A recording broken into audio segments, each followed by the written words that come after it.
बिहार में अब्दुल बारी सिद्दीकी के बयान पर मचे सियासी संग्राम की। तो संसद में महिला आरक्षण बिल का आरजेडी ने समर्थन किया। हालांकि ओबीसी कोटा वाली मांग पर पार्टी अब भी कायम है, लेकिन इस कोटे का मतलब और अहमियत समझाते समझाते पार्टी के नेता अब्दुल बारी सिद्दीकी महिला आरक्षण की कुछ ऐसी व्याख्या कर बैठे कि पूरी पार्टी ही अब निशाने पर आ गई।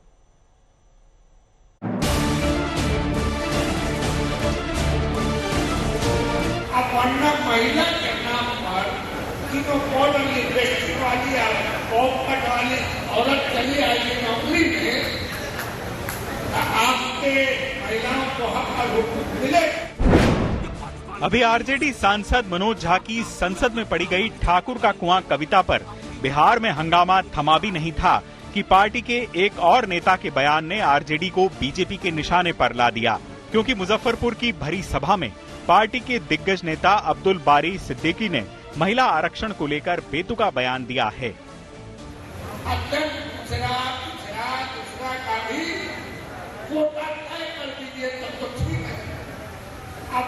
महिला के नाम पर इंडस्ट्री वाली कॉपकट वाली औरत चली आएगी नौकरी में, आपके महिलाओं को हक और हुकूक मिले।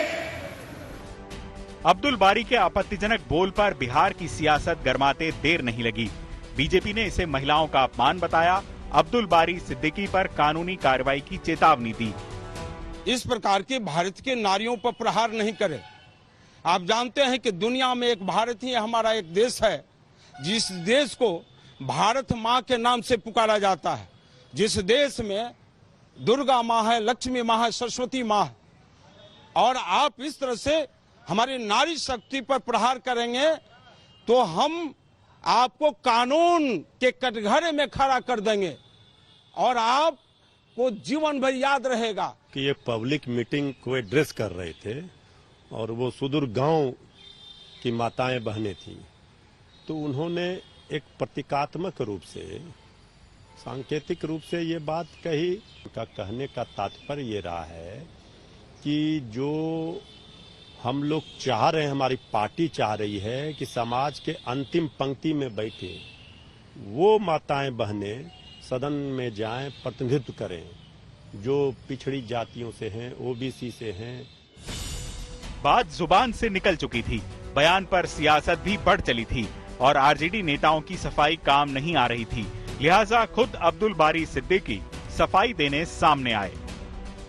मेरा मकसद कहीं से किसी को आहत करने का नहीं था, मगर ये अमूमन होता है कि जो वोटर जिस भाषा में समझता है उसको उस भाषा में समझाया जाता है।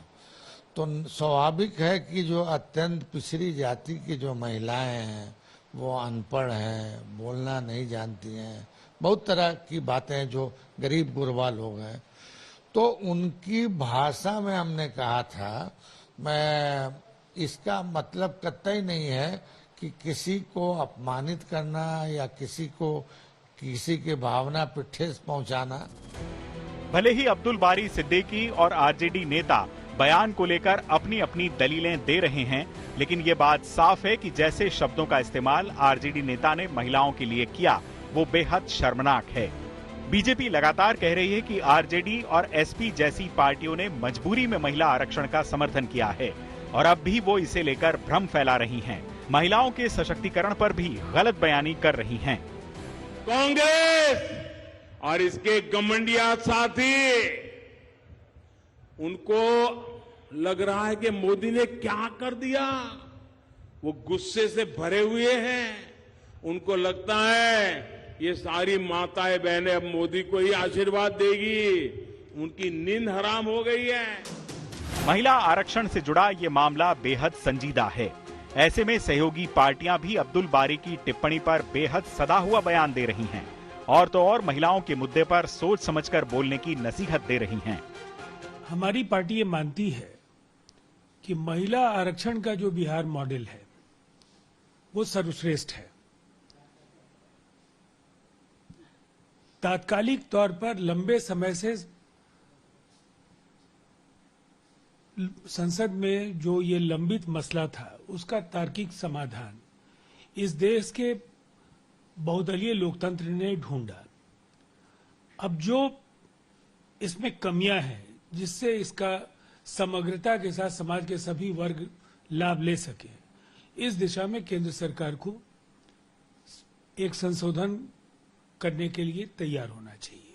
तो इस तरह से बयान देने से बचना चाहिए जिससे कि महिलाएं आहत हों, और हम लोग भी चाहते हैं कि जो भी पिछड़े लोग हैं उनको मौका निश्चित रूप से मिले। जब तक कि वो बराबरी में ना आ जाए, हम लोग भी एसटी, एससी, ओबीसी के महिलाओं के रिजर्वेशन की बात कर रहे हैं महिला रिजर्वेशन बिल में, लेकिन उसमें बॉब कट और लिपस्टिक की कोई पाबंदी नहीं है, कोई भी लगा सकता है और सब लोग लगाते हैं आजकल के समय में।